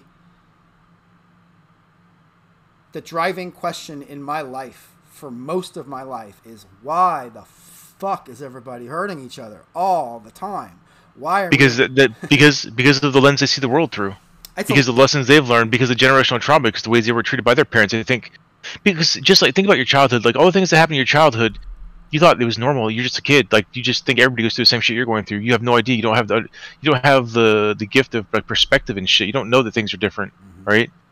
And so you do what your parents did to you. That's how you treat the world. If your father is mean and abusive to your family and shit, you're gonna go out in the world and be mean and abusive to the fucking world, because that's how you think you're supposed to be, right? So it's breaking these cycles of generational trauma. The evil that comes from improperly enacted free will, because free will also lets us be kind to each other. It's just a matter of how we choose to operate in the world. Right, but with these learned behaviors and all these traumas and shit, we have these defense mechanisms that we build, and these barriers and shit, and we see the world through a lens of suffering a lot of times, all this bullshit that happens to us. Once we get past all of that, that's when the paradigm shift will happen. It's when we stop inflicting these damages. It's when we have the wherewithal of understanding to know that just because something happened to us doesn't mean it's necessarily the right way to do things, and that the change is better every day is an opportunity to learn something new and to improve yourself. That's what we're talking about in the beginning of this session. Is having that perspective shift in the very beginning, to know that this is a journey, a growth of the soul, right? And to know that every day there's a lesson to be learned, and we shouldn't be judgmental and critical of what we've done. It's just a learning process, to be at peace with the things that you've done and that have happened to you because you've learned from them, hopefully. Yeah, right. And the word that comes up for me too, this is a hard one, but I stand by it. Not just love, not just compassion, but mercy. Okay, because love is like, it's like elemental. I mean, I don't even want to go into trying to describe what love is. I once did a podcast with people where we had like 8 people trying to all define what love was, and it's like, can't. Yeah. It's form and formlessness. You know, it's a lot. But the point is that love is like, it's kind of elemental. Compassion, you know, the etymology of compassion is co-suffering. It's to like share passion, and the etymology of the word passion is to suffer, right? Now, that can mean a lot of things, right? Like someone can be passionate about something and it's a positive thing. They're passionate about painting, but they may be exhausted when they're done doing that like 48-hour no sleep painting session, and it's technically harmful even though it was a beautiful outcome. You know what I mean? There's a lot of room to explore what passion is, but compassion, co-suffering is like the sharing of that charge, right? But mercy is a function of power. Very different. Mercy is, I have power to do something that I'm not going to do. And that's a spectrum, right? Like I could have someone who breaks into my home, and I have every right to just shoot them on the spot dead, right? But somebody breaks in your home, you have what? You cut out again. If someone breaks into my home, like even according to the law, I have the right to just like defend myself and shoot them if I have a legal firearm, right? Yeah. But a merciful act would be to like not do that. That's mercy. Like mercy is a function of power. So it's, you know, I want to throw that out there because in order to look at the maps of trauma and hurting each other that we have, we're gonna see power dynamics. They're gonna come up as we map. And then as we're mapping those power dynamics, it becomes pretty contingent on the people that are in power positions to show mercy as part of the paradigm shift, you know? And there's 3 places in society that I see being the major generators of like power dynamics that cause trauma. The military, the police force, and the landlord class. Those 3 things, okay? Military creates war to enforce borders, separation. Police, in fact, enact the will of the state and the protection of property, right? The landlord class creates rent-seeking benefit for some at a threat of violence and homelessness to others. And those 3 things all work together, right? The military creates the border of the state. The police creates the protection of property within the border of the state. The landlords instantiate the process of extracting profit from the protection by the police through the protection of the land ownership, the meta landlord that is the state. Those 3 positions have been places where I found myself in extreme opposition most of my life, just through like mathematical analysis. And it's been hard for me to navigate without having like extreme emotions around that for so long. You're breaking up really bad, man. You're cutting out left and right. I can't understand anything you're saying right now. I don't even know why. Check. Okay, so I don't even know why I'm breaking up. I wonder if it's because my computer's just a piece of crap. Anyways, point is this. If love and compassion are components of what we're talking about changing paradigms in a utopian fashion that's practical, not just some religious, everything's just great. You know, the component of mercy as it relates to dissolving power dynamics where people are causing pain and trauma around, you know, things like war, the drug war, and, you know, homelessness and threat of homelessness. Mercy plays into those as far as I can calculate in this conversation. And I just wanted to throw that out there to see what your thoughts are on that. Well, I'm not going to speak to the geopolitical aspect of the military structure. You seem to think that it's to divide people. I think it's to protect resources from evil people. We live in a land of abundance, and without the military to protect us, bad people come and take all our things. That's happened throughout history with the victimization of the weak by the strong. The government and military are in place to prevent shit like that from happening, so we disagree there. As far as being a landlord, I'm actually a landlord. I own low-income tenements, and my tenants are literally $20 away from being on the streets. I've given rooms to motherfuckers who've been it was like October of like 2019 or something, or 2018, where I was approached by some guy. I have no idea who he was. He said, "Hey man, are you John? Do you own X building?" I was like, "Yeah, I am." He's like, "Do you have a room? I'm living in my truck, man. It's getting cold out." I was like, "Yeah, brother, I got you. I just had to evict someone. I got a room for you, right?" And so I understand that with some people, like some people look at what I do and they consider me a slumlord, right? But I spent time in my buildings just talking to my tenants and knowing them and giving a fuck about them as humans. I took money and put it back in the buildings where I didn't have to. There was no requirement for me to do this, but it's what my tenants needed to live a better life.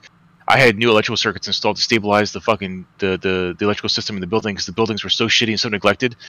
My one building was tripping 5 to 6 times a day, right? I'm talking about where you have to go downstairs and throw the main breaker back on. It was that fucked up and neglected for decades, right? I fixed those problems. So if we're going to blame landlords for like victimizing, like rent hunting type shit, we serve a certain population, and without our structures, they would literally be homeless. So we serve a function in society to help protect people. At least I do. I protect people as a landlord. I give them somewhere to live. Because the alternative, like, no shit, I'm not even eligible for Section 8. I have a rooming house, and what that means is when somebody rents a room from me, there's a communal bathroom, there is no kitchen, and they get a room that locks. They get a door that fucking locks, and that's it. They don't have, like, their own bathroom, or it's a communal bathroom, right? This is literally one step above from being in a shelter. This is what I provide to society. I make sure this is as clean as can be. I do exterminations to prevent infestations. I try to give these people a decent enough living area for what they're able to afford for their station in society, right? Now, is their station in society fair? Not really. They kind of live like shit. These are dirty old buildings. I don't make enough money to put enough money back into them to make it fucking worth living in for anybody, right? Very low income shit. Should society treat them better? Should they? We talk about like universal income and all these other fucking things. Maybe these are better systems, right? But we don't have access to these right now. And there are predatory landlords out there who just abuse people. So what happened? This is what happened when I bought my buildings, right? So at one point I had 2 buildings downtown, 13 units total. And in the beginning, I would give my tenants leeway, right? I would get, okay, they're a little bit late on their rent, fine. Maybe make next payday or some shit. Let them get like a month behind or some shit. Now they're 2 months behind, it's fine. Now 3 months, all right, now you got to go because you're not paying your rent. You're spending your money on drugs. You're not paying me. Now it's affecting my money, right? And what if my only income stream was the rent collected from these buildings? Now I'm gonna fucking miss meals because you're not paying your fucking rent because you're getting high. I'm not playing that fucking game. Get out of my building, right? Because there's good people out there that are willing to make the right decisions, that are willing to pay for their fucking rent to help support the building and the costs that I have, because I incur a lot of costs with these buildings, right? It's not fucking free. Once you buy a building, you don't just collect rent and everything's good. You have to pay taxes on shit. You have to pay utilities for the rooming house. You have to pay utilities on my end. Then you have to pay the fucking mortgage on the building. So there's financial obligations on my side too. So I give them some slack. Now we're starting to evict people, right? They're 2 or 3 months behind. Now I have a judge down there, this super liberal judge who's on the side of the people instead of the landlords. I've already given them leeway. I've already shown them kindness and compassion. Now they've reached a point where I have to get rid of them because they're simply not making good decisions, right? They're negatively affecting me. He says, no, you can't evict them. I'm giving them a whole month. I'm giving another month. But I've already given them 3, but I'm giving them another month. How the fuck is that fair to me? So you know what that means to me? That means that every time somebody's a single fucking day late on their rent, I file eviction papers that same day. Because I have to, because the legal system tells me that I fucking have to, because they're unfair to me as a landowner, right? Now, I'm not going to sit here and cry, boo-hoo, fuck me. I own buildings where people live, they pay me rent. I'm in a good position in society. I'm comfortable. But it's a very real challenge for me down there to run those buildings. It's a very real challenge for me to be fair to people because the legal system simply will not allow for it. If I give them 1 inch, they say, fuck you, that inch doesn't matter. We're giving them another 10 feet. That's how I'm treated with the legal system. When I have to evict people, if I don't go do it myself, I have to pay a lawyer. Lawyers cost $250 an hour. My tenants can go and get, it's called legal aid. They can go downtown and get legal aid for free. They get legal assistance for free. It's paid for by whatever funds pay for that. I don't have that luxury. It costs me money to do these things. So I am a landlord. I'm not an abusive one, and I'm not gonna say I'm a victim of the system, but it's difficult to operate because of the way the system is. So can we unpack a lot of that? Sure. Okay, so going back to the military first. Sure. Is it scientific to label power dynamics as evil and bad? Yes, it is. Yes, because they act in good and evil ways. So what's the science of evil? I don't know. There's if you are in charge of a military that goes and conquers other people, that's not in the best interest of humanity. That's not a good thing that happened. Like what we did here, the American Indians, all through history. No, I'm not gonna single out the Americans. Fuck that. I take that back. Fuck that. We've been doing this forever. We stopped murdering each other for land about 150 fucking years ago. That's it. Everything before that was free game, and I'm not here for fucking judgment. I don't give a fuck. That shit's evil. What we used to do to each other was evil. There was an evil world a long time ago, man. The Dark Ages and shit. There were Dark Ages for a fucking reason. For thousands and thousands of years, we existed in an evil, corrupt, fucking abusive, murderous type of fucking social structure. It's only in these last like 150 years where things have stabilized. Where we actually are relatively. We're constantly at war. There's constantly fucking battles being fought all over the fucking planet. But this is actually a time of peace and prosperity. When you look back at fucking history, this is a good time to be alive. It really is. because the world used to be full of evil. It used to be evil fucking people in charge of large armies who used to go around butchering people and raiding cities for no fucking reason other than personal wealth. So yeah, there is evil. Yeah, there are evil constructs. Absolutely. We just pulled out of 20-year occupation in Afghanistan, where we pretty much wasted like trillions of dollars, right? Like trillions and trillions of dollars. Yep. So, yeah, I mean, this is the difficult conversations of like shifting the paradigm, right? And I like this is where I'm at with this conversation. I don't think blame like actually works in the long run. Like I think like science, like critical thinking, that's where the work is going to be beneficial. That's what's practical, right? Blame, all it does is cause reactionary defensiveness. You know? Yeah. So if we're talking about love and compassion and mercy, do you find those elements? We're talking about the power of those things. How can you see those three things, right? Military, which is war. Police, which is like, I mean, at bare minimum, we could talk about the drug war, right? I feel like absolutely, that's fair. That's fair. Like we can extend beyond that, and it's a good idea to do that, I think.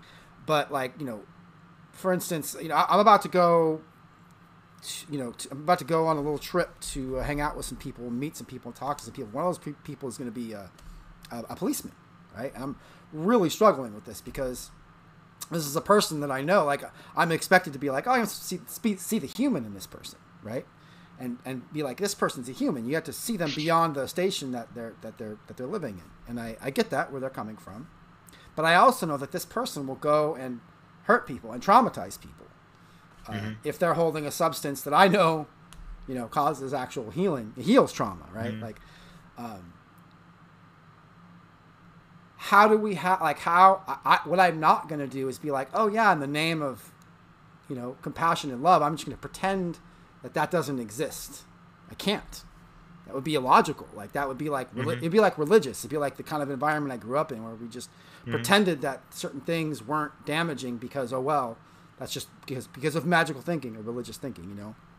And I'm struggling with this because this is to not find a way to hack this is just simply to continue the conflict over and over again.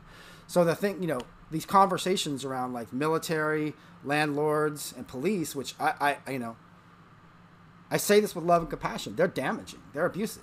You know, like, is it loving and compassionate to throw somebody on the streets because they won't give you money? You know, and then on top of that, like, if you're in a position where not throwing someone on the streets is going to cause you harm, then who the fuck needs to understand compassion that's doing that to you, and mercy and love? Because if it's a cycle going from system to system to system, where if you don't hurt somebody, then you get hurt, then that needs to be addressed too, right? So that's why, like, trying to just focus on one thing and make it like the enemy and just throw blame on it, that won't work, right? It's all interconnected systems that are like ancient. And to even talk about them, you know, it's like trying to talk about psychedelics. People just they get reactive and all kinds of feelings, you know. So, you know, I don't know. I don't think we have to come up with any answers right now. But I guess, you know, in the spirit of love, compassion, and shifting the paradigm, do you think that there's capacity to have these super fucking hard conversations and create a web of solidarity where we can make choices on like large scales where nobody's getting traumatized by it, right? Like, is that even possible? Yeah, it is. So you're casting a picture of abuse through law enforcement. I view law enforcement as friends. Every interaction I've had with them, I've treated them with respect. I didn't go to jail for an extended period of time, but I've been in a cell. I was looking at a gun charge in Maryland. I had drugs, a large sum of money, prescription drugs. My name was on it, like, so it all worked out. But I still had drugs, money, and a gun on me in Maryland, of all places, right? And like, no shit, I was wearing some things that showed that I was a little bit more right-leaning that Maryland would be comfortable with. and I was looking at some fucking serious trouble. But when they looked into everything, it all played out. Everything was okay because I was a landlord. I had a bulletproof vest. I had like a logbook. I had my keys. They understood I owned property in a rough area. There's a reason I had all the things that I had. And my gun was locked. I was in Maryland. It's not like I had it on me, right? It's not like I was out selling weed. I had my prescription Adderall on me. I had like maybe a half ounce of weed and some paraphernalia. I had a locked firearm in my center console. And we just got in trouble because there was like an odor of marijuana pulled over, shit like that. But even during that whole interaction, man, like there was nothing hostile. I didn't get thrown down. I didn't get mistreated at all. I spent a couple hours in a cell and I was afraid for my fucking future for a little while. But they pulled me out. They talked to me. They treated me like a human, you know. So I didn't have a bad experience. Yes, I spent a few hours in a cell and I was looking at serious fucking charges. But everything got worked out. At no point were they disrespectful to me. And at no point was I disrespectful to them. In fact, there was a period when I was handcuffed in the back of the patrol car. It was actually like an Explorer. It was an SUV police car. And I started, like, my head started spinning and shit. And I was like, oh, fuck. How the fuck am I going to do this, man? I have to maintain everything from jail. I don't know how long I'm going to go away for. I might actually be looking at real charges and shit. And so I told the two cops that I was riding with, I was like, hey, man, can you just tell me about football or some shit? Can you just tell me about something? Because I'm in a really bad place right now, thinking about, like, my future. And they just started talking about fucking whatever, man, just to comfort me. They were just dudes doing their fucking job. They had to do what they had to do, right? They weren't mad at me. There was no animosity.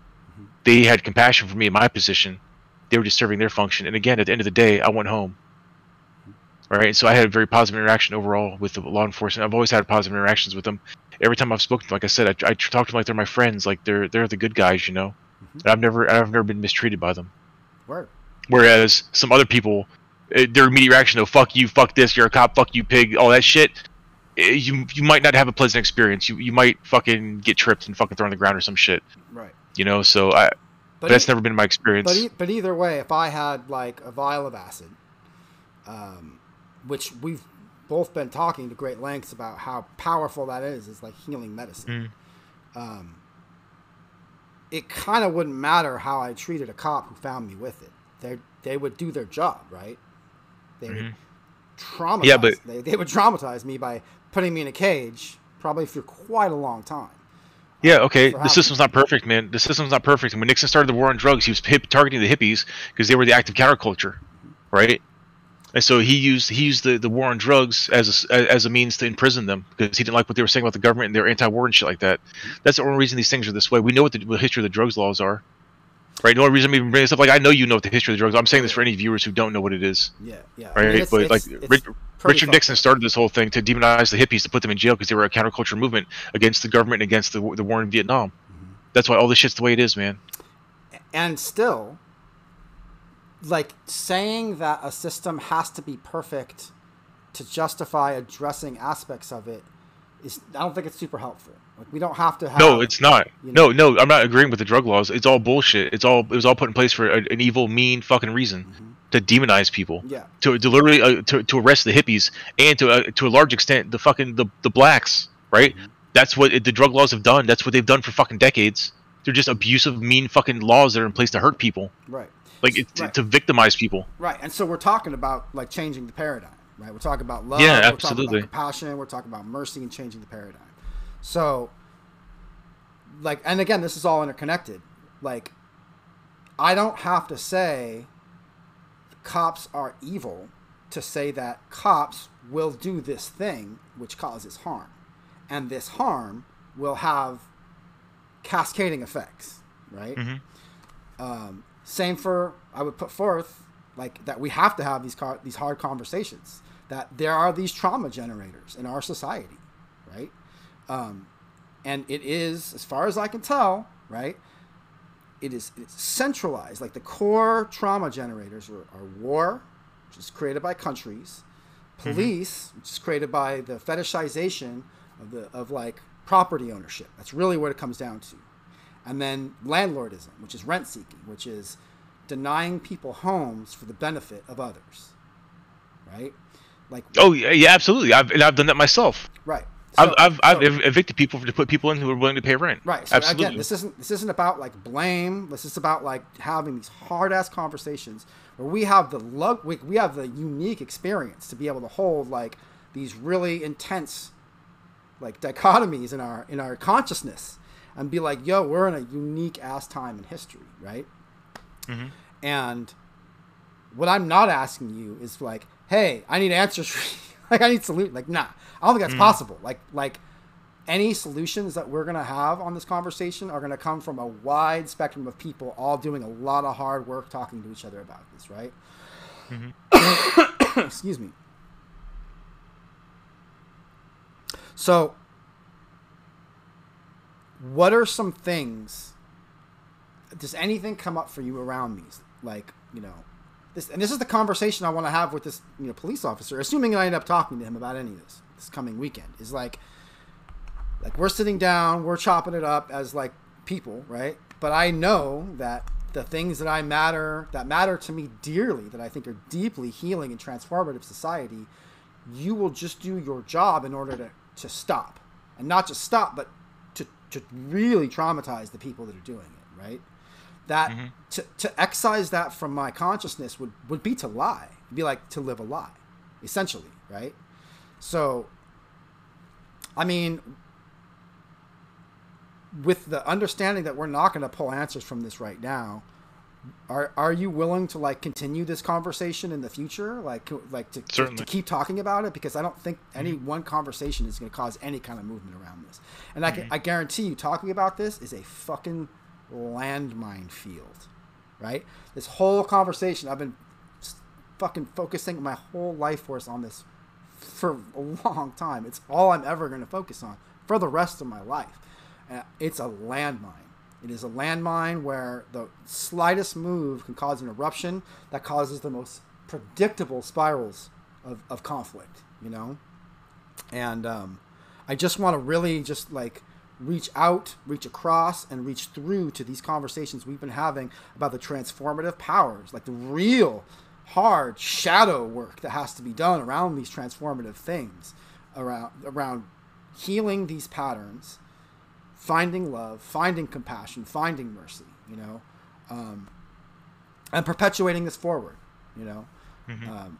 You know, I want to put that out there for you, because I'm putting myself in a position personally where I'm like, I can't just be like, this is the problem and I'm going to be mad about it and I'm going to hate these people. Can't do it. Don't work. It just doesn't work. It doesn't work, and it poisons me, you know. So I just want to reach out to you as like a fellow like person doing the fucking work, you know. Can we keep talking about this? Can we keep doing this hard work? Because like nothing's going to change overnight in the first place, you know? Yeah, absolutely. But just to explain like my position, right? So like, if I don't pay my mortgage, I lose my house. I have to pay for where I live too. And that's fucked up. That's my point. Yeah, I know. But this, so like all these issues that you have are at a governmental level, right? The military, the police, and landlordism and shit like that. It all starts at the government level. It's all policymakers and legislation. Exactly. So that's the root of all this. This is the golden fucking thread of solidarity that I see. Like, even though this conversation is so full of fucking horror, like there's so many horrible things that can come up. I know. Like, but there's a fucking beauty I found, brother. I don't know how to come any more authentically with this. Is that this is the solidarity? If we all stand in solidarity, be like, it's not okay to do this to these people, and it's not okay for these people to do this to you, because it causes a stream that goes through us all, and it's fucking ancient. It's ancient. Like, it's so old. It has the momentum of like this massive millstone just rolling through us, and it's like any sensible person's going to get out of the way. But I don't think we can afford to get out of the way anymore. I don't think so. All it's going to do is cause more division, which is going to... But people have options, homie. Like, why do I have to build a house for somebody else to live in? You don't. They can go get a tent. They can go get a tent and live in the woods. We've been living in the woods forever. Ain't no obligation. I'm taking You know what I'm saying? So I'm taking that preposition and removing the conversation because it's not helpful. It's not valid. I will put forward for this, though. People want to help each other. They want to. We have a diverse skill set in our species, a massively diverse skill set. If what was on the line was transforming from what we have now to something that's practically utopian, not religiously, but practically, like, oh, we're not hurting each other anymore. I would wager, I'm willing to put my life on the line for this, no lie, that more people would be like, you know what, I want to find a way to help rather than a way to hurt. Most people, that enough people would do it, would want to. Like, for instance, if I was to stand with like tenants and be like, yo, I'm standing with tenants to resist landlords. To me, it would only work if I was like, yo, I'm also standing with landlords to resist the fucking state. It wouldn't. It would only cause more conflict to not do that. It would only cause more conflict, and it would be and at the wrong level too, because you don't want us battling each other. It should be us against the establishment. Exactly. And we shouldn't be battling each other. And it continues onward, right? Because then it's like the people that are invested in the state are like, well, what about this thing? It's like, yeah, we got to address that too. We don't get to fucking edit anything out anymore. We don't have that luxury. These systems of oppression and violence are so old and so complicated, and we're all invested in them in so many different ways. And it's like we were talking about at the very beginning of this. One person's enlightenment isn't going to look the same as another's, and they can be in conflict. They can be in direct opposition. But we've already gone over this. Love and compassion are pervasive. You find it in every fucking religion.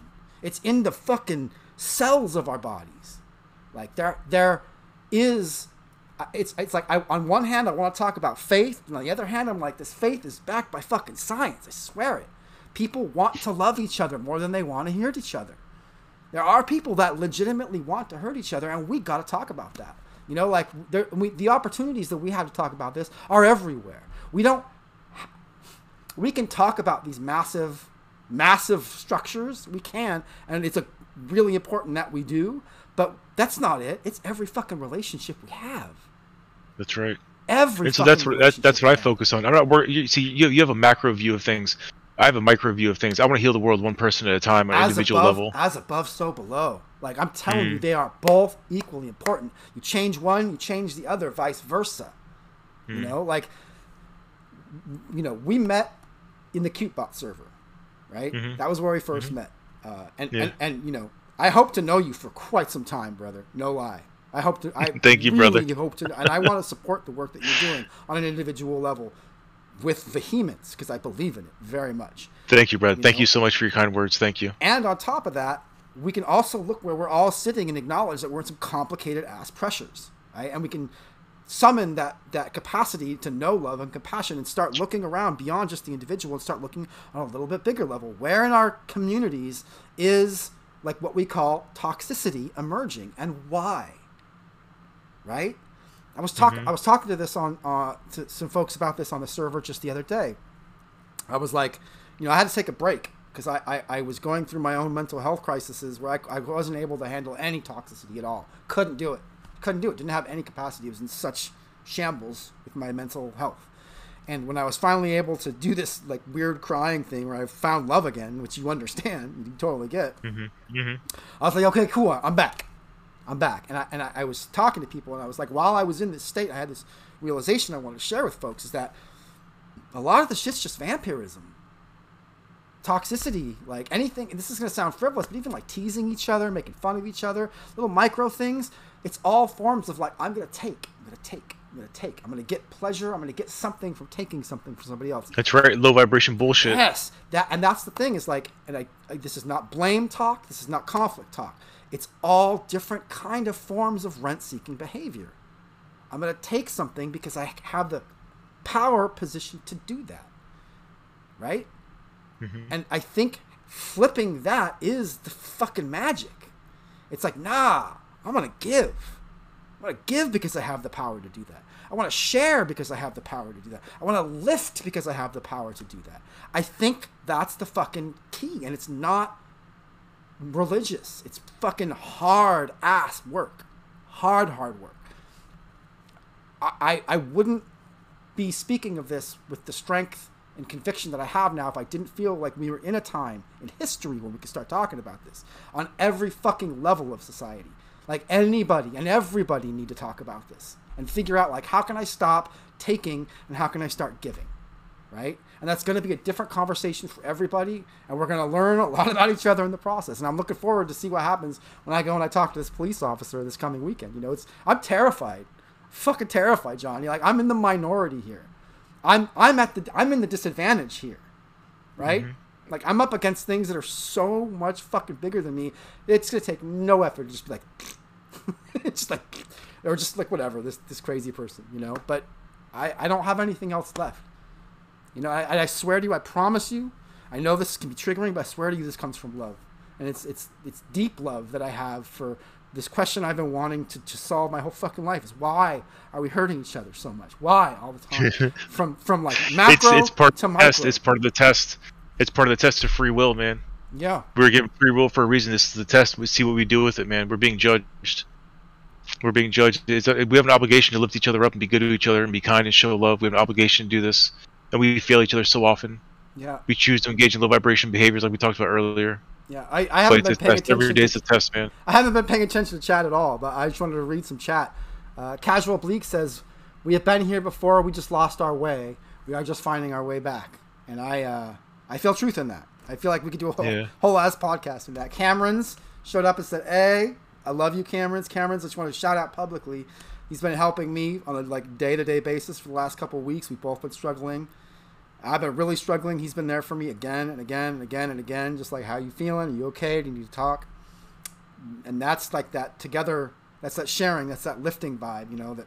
You know, you're doing with your community. I'm doing with my community, and this shit's got to fucking spread. Casual Bleak says it's the difficult conversations we need in order to swing the pendulum, aka paradigm shift. And so I just want to, I don't know. Do you want to add? What do you want to add to this, bro? I feel like I'm exhausted. No, you're good, man. You're good. And I feel there's no lie when I say this. I fucking love you. I see you. I see the work that you're doing. I see the work that you're doing in your community. I think it fucking matters. I think it matters 100%, and I hope you keep it up. I want to support the work you're doing. I do want to conversate with you again and again and again, and having these hard conversations about shifting these power dynamics and how we can stand with each other to change these. You know, I hope you can be there with me to have those conversations. I hope so, time, brother. You know? I hope so. I'm looking forward to it. Excellent, and I fucking love you, man. And I love you too, brother. And I don't know what else to say other than that. Yeah. Well. I'll say this, in closing, psychedelics are a tool for wellness. They've been demonized for decades, falsely, by an ignorant government, and only now are we entering a phase where we have clinical trials being accepted by the FDA for human studies. We're entering in, or even in the middle of, the golden age, the second age, the second psychedelic revolution, which could lead us into a golden age of humanity, but that won't come for a very long time. Psychedelics are a tool. Please believe me. I totally fucking believe you. I mean, you're clearly preaching to the choir on my account. I know. I want to add something to riff off of what you just said. My intuition. This is a vision. This is some vision shit I've been having for a while, and I feel like we have a window right now.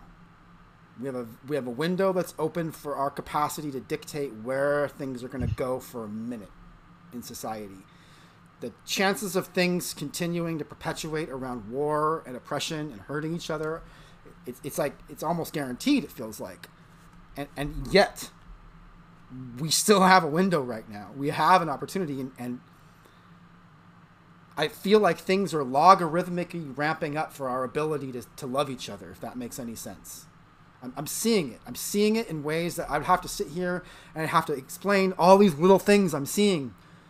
That are like, they're little things, but they're fucking there. I'm watching people that are they're coming up to me in private and being like, "Hey, I just wanted to let you know, like, because you talk about this stuff that I can't be toxic anymore. I need to tell you that I used to have someone here that I kind of want to just be like kind now. I'm over being toxic, and that's huge to me. That's huge to me when people start having those little shifts in between."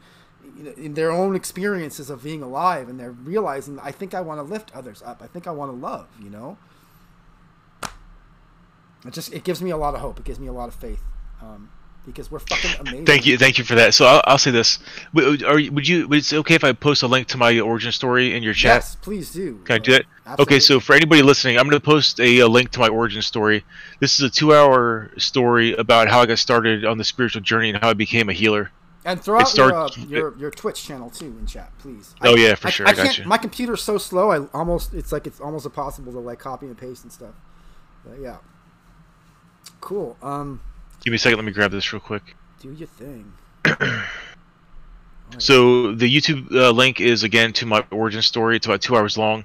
It's I talk fast. There's a lot of detail. There's a lot of emotion. I cry a bunch of times with joy. I cry a couple times because of sadness. I really go through some shit during this video, man. This is like a legit origin story to become a spiritual healer, to become an enlightened healer, and to be on this path to cure suffering like I am. Yeah. And then a link to my Twitch as well, which is JohnnyBlaze TTV. You know, and I just really hope more people in your community pick up this mantle and then do it outward as well. Right? Yeah. Like you facilitate the healing of 5 people. Those 5 people each facilitate the healing of 5 people. Each one of those, it's a fractal fucking wave, and it feels. Yeah. It So feels it's ripples. So good. It feels so we're good. sending. I know we're sending out ripples. Like every time I heal somebody, they go out and they affect how many lives over the course of their life with this new light they have in theirs. And one of the greatest compliments I could ever receive is to have somebody do what I do. Then, right?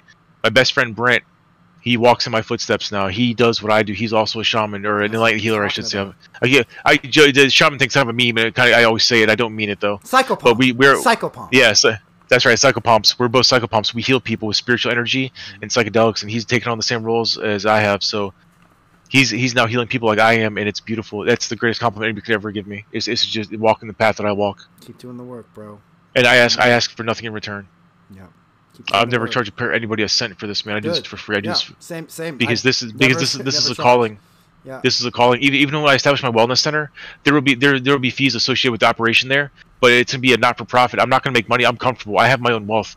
I'm comfortable with where I am. I love my life. I'm gonna have a wellness center to heal people. All I'm gonna do is do more for society. I'm gonna be in better service of my brothers and sisters of the world.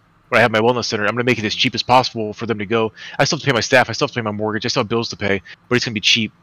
We're gonna be able to do this for there's several ayahuasca centers who do this for like $3,000. I'm talking about doing it for maybe $1,000. Yeah, I think I think we can do it. There's organizations that are doing healing on a worldwide level that are completely donation based and 100% volunteer based. I've been thinking our capacity to show up for each other in healing is magnificent. I was thinking about starting I was thinking about starting a Patreon and getting funding to support what I do. Because if I got outside funding, I could fly around and do this stuff that I do. Yeah, I got to introduce you to some people too. When we continue this conversation, there's a person I love also very much, and you know, him and I came into contact through a lot of the similar dynamics that you and I came into contact for. I don't know if he was here in chat. He didn't speak up, but his goal is the same thing. The point being, it's not about either of you. It's about the vision that's rising. Right? It's like literally rising through all these minds around us. You know? I know, and I'm not alone, and you're not alone. There's many like us. They're having these awakenings of becoming healers, and they're spreading this message. So to share something real quick, I was contacted. That's not true. I found a psychologist who's accepting of the things that I do. She herself is a practicing licensed psychologist, right? This is real shit. She works for major universities. She's the real deal, man. And she's using psychedelics to treat herself and her own depression. Beautiful. And she and I started a dialogue, and I shared my origin story with her, and I'm going to have a large part in her life here in the next coming months. Even to the extent where I may be treating some of her patients with my methods under her care. Dope. To me, this is a beautiful opportunity to do my work. I really look to forward heal, to hearing about that. Actually. To heal people, to heal people who need it, to heal people who have the mental health care worker that they need on their side to help guide them in these experiences. She's doing psychedelics herself. She's a licensed psychologist. She's a fucking therapist. She is who the world needs to fucking guide them correctly, right?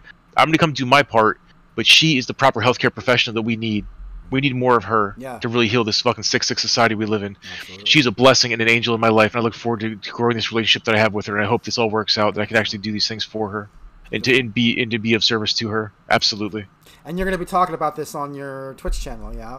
Oh yeah, definitely. I'm going to keep everybody up to date on this, man. So, this is a beautiful opportunity. Follow Johnny. It's JohnnyBlaze TV, yeah. Yep, there it is. Yeah, follow JohnnyBlaze TV. Keep up on this man's journey and the work he's doing. And thank you, brother. And then let's gather more people that are doing this. We got to get it's all hands on deck time. Yeah, you know? It's all hands on deck. Yeah, we fucking absolutely have to stop hurting each other. We have to fucking stop hurting each other. I know, man. And I'm gonna end it there because I think we're at about almost 2 hours and. That's good. Yeah, 2 hours is good, man. So, G, thank you for the invite, man. Thank you for having this session with me. I look forward to doing this with you in the future, brother. Yeah, much love, and thank you. It was such good fortune to meet you, truly. Yeah. Well, this shit's synchronicity. I mean, the synchronicities are increasing. You know, I feel like I do a whole podcast on what synchronicity is and how you can start calibrating yourself so that synchronicities begin to just cascade. Yeah. I don't even know how to describe it, but it's amazing. Anyways, I love you. Look forward to connecting with you soon. Thank you so much. Thank you, brother. Yeah, you're welcome. And chat, thank you for being here.